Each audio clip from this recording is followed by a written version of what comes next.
Alright, what's going on everyone? Samir Shabane here. Welcome on over to my channel, and I know it's been a while since I've dropped a video. Obviously, coronavirus going on, pandemic.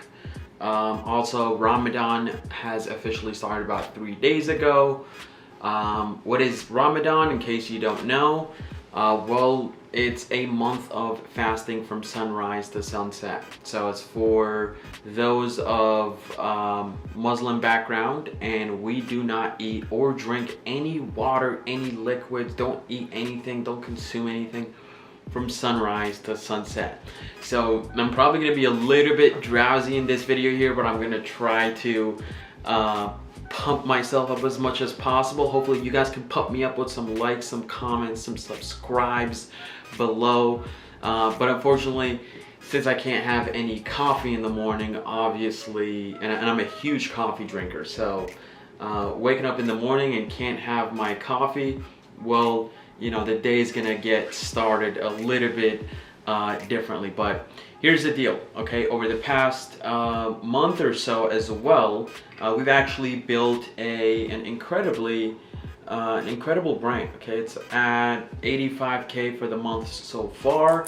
If you guys watched my last video where I talked about how the coronavirus is, whoa, Siri, shut up.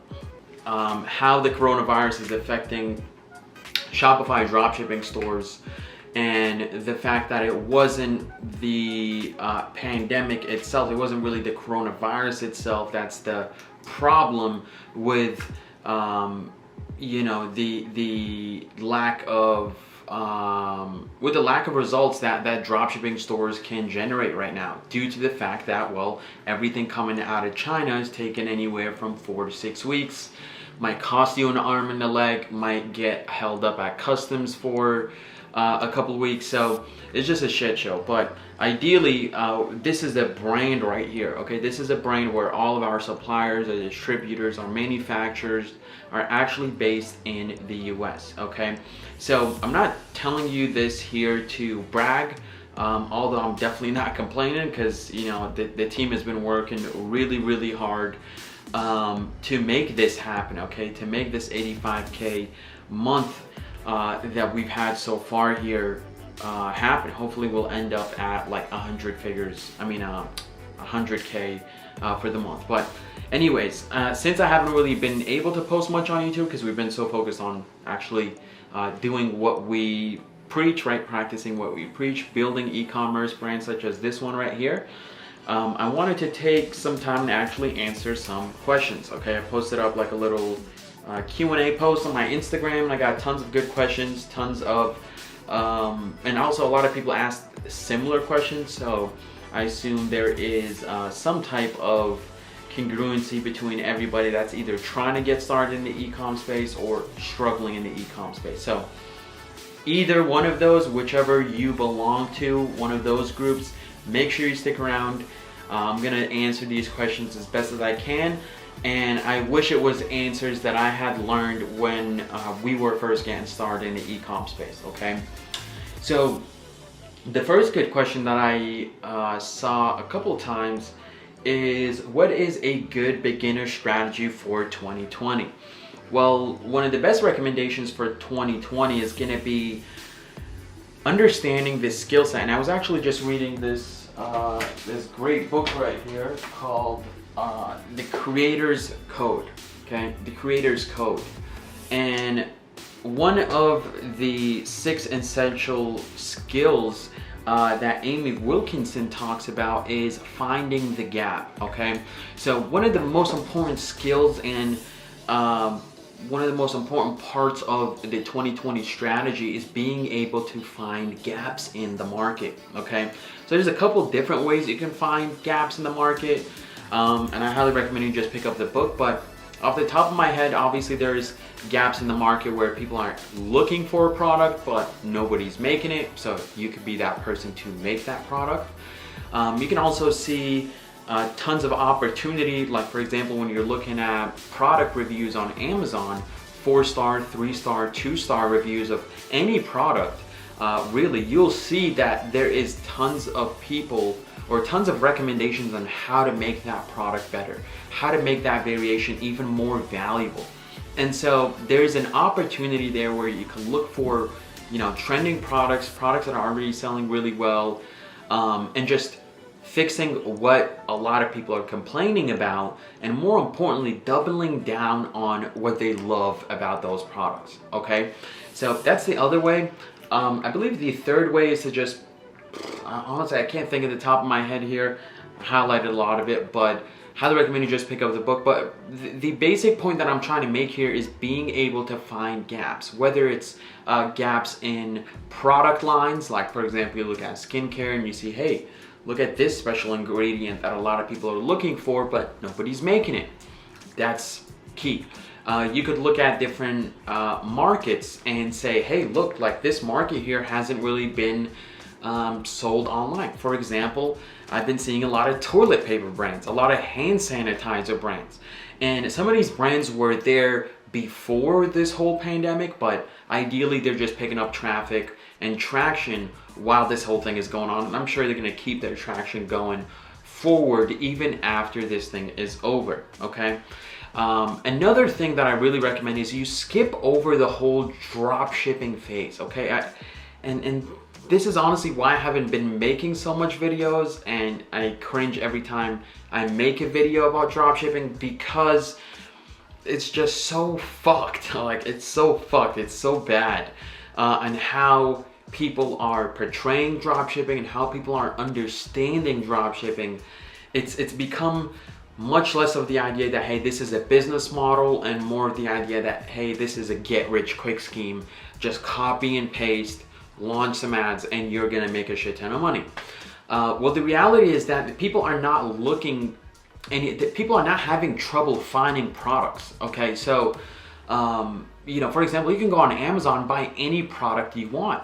But here's the deal, okay? This is something that I wish I learned when I was first getting started, is the idea that people are looking for a product, but they buy from brands, okay? They're looking for a product, but they're gonna buy that product from a brand, okay? So, we could take a look at branding. I mean, I recorded a couple of videos on branding, and not to get too into it right now, but just think of products as like the meat, right? Either the chicken or the beef, and think of the brand as the seasoning. Okay, that's probably the best way to put it. Think of the branding, your branding, as the seasoning to that chicken, to that beef, which is the product. Hope that makes sense. But the point that I'm trying to make here is people are not just trying to buy your products alone, they're actually buying your brand most of the time. So you want to get really good at developing brands and building a brand that can attract the right personality, that can share the right value propositions that the target market would value most. You have to make sure you're serving a purpose bigger than just money as well. So there's a whole lot of different things that go into building a brand. I'm still learning about it. But what I do recommend is you check out either some of my previous videos, or look up a great author named David Acker. He's actually a professor from what university? Berkeley University. Okay, check him out. So that's more importantly, find a gap and build a brand. Skip the whole dropshipping bullshit, okay? So that's the 2020 beginner strategy. Now, that's the same answer for dropshipping or other types of e-com. Build a brand, okay? Build yourself a sustainable and long-term brand, all right, that puts the customer first. Vingalante, hopefully I'm saying this right. What are the top 3 signs of a winner on the first 2 days? Well, this brand right here, for example, you can see now, yesterday, for example, was a 4.9K day, okay? Which means that we made $4,900 in a day, but obviously when we were first getting started, it was only like a sale or 2 a day. But here's how we knew that it was for sure a winner. It was because the cost per conversions were really low. It was because all the KPIs were there, right? Cost per link clicks were really, really low. Cost per ads to cart were like below $5, $10. So we saw there was a lot of interest, a lot of demand without us really having to put a lot of work into it. It was pretty much a minimum viable product, a minimum viable brand. And the target market was already going after it. And really was one of those examples where we found a gap in the, I guess, in the e-commerce space where a product of this nature wasn't really sold often online. It was more something that people buy in person. So we kind of brought it online, and it's been doing really well for us. So that's the key things to know, that you have a winner is, you found a gap, you found a good product to market fit, you found yourself or you're getting a lot of demand, all right? And you put all these three together and you have yourself a winner, okay? A 6-figure a month brand like this one right here. So let's see. Another good question that I saw in here was, choosing a niche and knowing when to pivot if it's not a good product market fit. Well, my biggest, and I'm so happy to see somebody who is already aware of pivoting, okay? If you ever read the book, The Startup J-Curve, a lot of people think that when they start a business, the only way they can go is up. But the reality is, as you're investing time, energy, money, resources, you're actually becoming negative on the result scale, right? Because you're putting a lot of input, not getting anything out of it. And so it comes to a point in the curve, the J curve, where it's called the Valley of Death, which is literally where dreams go to die, where entrepreneurs lay their goals to rest. And it's the idea that, when you first start off, you think that things are supposed to work out a specific way, right? So you start your e-commerce business, and you're hearing a lot about dropshipping, you're going down this road, easy stores, copy and paste, and then you'll find yourself a week, 2, 3, 4 weeks later, and a couple $100 down the toilet saying, hey, like, what's the deal? I'm doing everything right. I'm launching the ads. I'm doing the product research. What am I doing wrong? And that's when you have to realize that in order for you to actually start getting results, you're going to have to pivot into what is really working, what the market is really looking for. And that's gonna be the ideal of building a brand that is sustainable for the long term, that puts the customers first. And unfortunately, dropshipping just does not do that. And I don't know why a lot of people just can't get this through their head, but I guess it's the idea that, hey, dropshipping is easy for me, it's low risk for me, it's this for me. But for the customer, it really doesn't provide much value because they don't get their instant gratification, they have to delay their reward, and they're gonna get a sketchy product and sketchy packaging super late. So you have to understand that, hey, it's okay to get started with dropshipping and just learn the basics, learn the fundamentals of e-commerce on how to set up a store, how to set up a Facebook ad, how to find products, how to source products. But if you want real results like these right here, you're going to have to build yourself a brand. Okay, Isam said, when testing a product for a micro brand, the first 1 in 10 orders, do you fulfill them from AliExpress?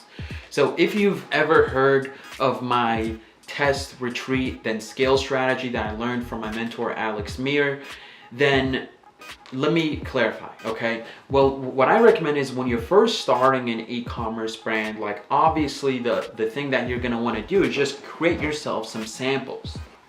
In one of my previous videos, I actually shared this brand right here that we started not too long ago and tested out, which is called Silkware. It's really just nighttime accessories and wearables for females for bedtime, okay? So just silkware, like silk headbands, silk scarves, silk scrunchies, silk robes, etc., etc. And we thought it would do really well. But obviously we're not gonna order 100 units or 1,000 units of this product if we've never sold it before. So what we did is we just ordered ourselves some samples, got the packaging made. Within a couple of weeks, it arrived at our house, probably like 2 weeks max, it arrived at our house. And then we went ahead and shot all different kinds of ads, built a store, built the social media pages, and then we launched it. And so all in, we went in about 1,500 to like 3K to really test this product. And I'm talking about products like are branded, packaging, and multiple different colorways as well. That's why it was a little bit on the higher end than what we usually like to spend, which is about $1,500 to $1,000 per product. But also included the ads as well, included the videographer, the editor, etc., the Airbnb where we took the pictures at. So we went a little bit above and beyond for this product here, and it turned out that it didn't work out. So we just scrapped the brand and moved on to this one that you see here. And so it was literally the same exact blueprint, just a different products, different market, and it took off a lot better. Okay, so we put that one to the side, put it on the back burner, and now it's just kind of one of those things we look at and say, hey, it was well worth a try. And obviously we've made our money back and some. Okay, so hopefully that answers the, well, actually doesn't answer the question. The point that I was trying to make is when people order from our micro brand, the first 1 in 10 orders, since we don't have any wholesale inventory, there's no need to fulfill that order. We literally just refund them their money and say, hey, thanks for ordering, we're currently out of stock, please check back later. So first 1 in 10, 20 orders, we'll just refund, because all we're trying to see is, hey, what is the cost per conversion? What is the cost per link click? What is the cost per add to cart? What is the cost per, what is the cost per initiated checkout, etc., okay?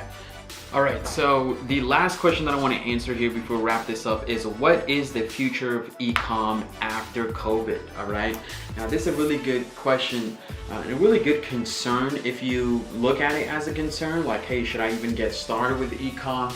You know, depending on how this whole COVID thing is going to play out. But in reality, there's never been a better time to start an e-commerce business, and I'll tell you why.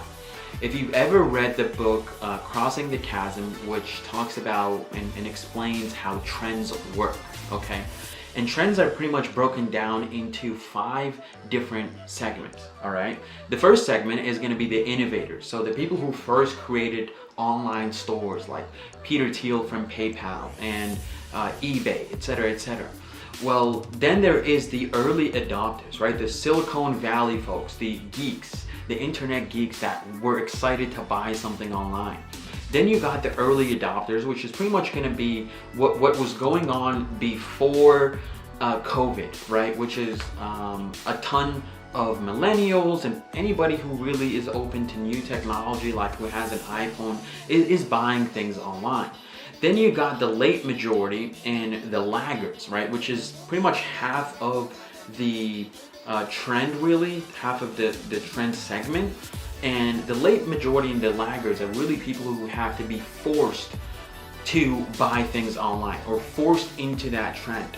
And they don't really adopt it easily unless there is like a pandemic like this, right?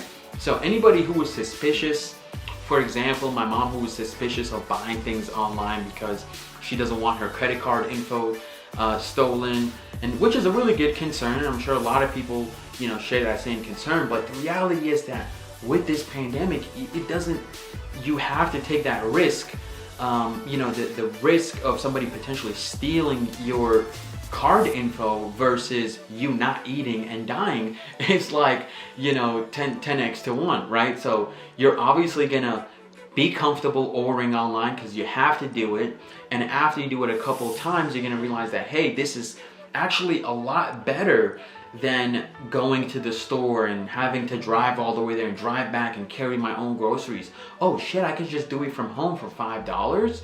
And so you got the late majority and the laggards that are now totally comfortable buying things online. And they're probably people who have never bought anything online, that are just, aggressively becoming towards that norm, or aggressively approaching that idea of like, hey, this is the normal way of buying things now. It's online. It's not in the store. No matter how much this epidemic, is gonna get resolved, at the end of the day, people are still going to take away people are still going to come out of this more comfortable than ever when it comes to buying things online. Okay, so if you're a little bit skeptical, a little bit cynical about starting your e-commerce business, you're just kind of doubtful, you're not sure how this is going to work out, I can guarantee you that there is literally, again, never been a better time to start than right now. Okay, so hopefully I was able to answer some questions here in this Q&A to encourage you to get started, make you a little bit more excited about getting started, and hopefully point you in the right direction on how to do so. But with that being said, if you want to learn a little bit more about how we build our e-commerce brands, just check out the free case study below on how we started and scaled an e-commerce brand, just like I showed you right here with this one, from 0 to 6 figures a month for absolutely free. Okay, go ahead, click the link below, check it out, and also be sure to leave a thumbs up, a subscription, subscribe, hit that subscribe button and leave a thumbs up, leave a comment below. I really appreciate it, and I look forward to seeing you in the next video. All right, peace out, love y'all, talk soon.